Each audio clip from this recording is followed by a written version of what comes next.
ધોરણ 12ની એક્ઝામનું તમારું રિઝલ્ટ આવી ગયું છે. હવે તમારું રિઝલ્ટ ક્યાંક ઓછું આવ્યું છે, પાસ થયા છો તો એવું લાગી રહ્યું છે, રિઝલ્ટ ઓછું છે, ફેલ થયા છો તો તમે ઇમ્પ્રુવમેન્ટ એક્ઝામિનેશન આપી શકો છો. ઇમ્પ્રુવમેન્ટ એક્ઝામના સિમ્પલ નિયમો બોર્ડની વેબસાઇટ પર આવી ગયા છે.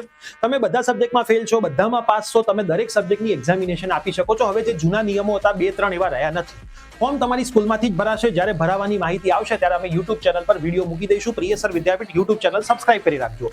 ફીસ તમારી જે બોર્ડની એક્ઝામિનેશનમાં હતી એ જ રીતે હશે. બોયઝ માટે ગર્લ્સ ને દિવ્યાંગની ફ્રી હોય છે તો એ પણ ફ્રી જ હશે. તો આ તમામ નિયમો અહીંયા લખેલા છે. હવે નિયમ પ્રમાણે જે ઇમ્પ્રુવમેન્ટ એક્ઝામિનેશન હોય જૂન મહિનામાં હોય છે, 15-20 તારીખની આજુબાજુ તમારી એક્ઝામિનેશન ચાલુ થશે. પાસ ઓફ ફેલ હોય ગમે તે વિદ્યાર્થીઓ ઇમ્પ્રુવમેન્ટ એક્ઝામ આપી શકે. આ બોર્ડનો જ પરિપત્ર છે. સબ્જેક્ટ વાઇઝ જે બેસ્ટ માર્ક હશે એ તમારા માર્ક્સ ત્યાં કેલ્ક્યુલેટ થશે.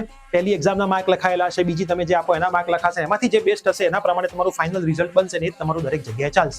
માની લો કે તમે બધાનું ફોર્મ ભરો છો અને પછી અમુકમાં એબસન્ટ રહો છો તો આગળની એક્ઝામનું માર્ક ઓટોમેટિક ગણાઈ જશે. તો ઇમ્પ્રુવમેન્ટમાં એબસન્ટ રહેવાથી પણ તમારું કોઈ નુકસાન નથી.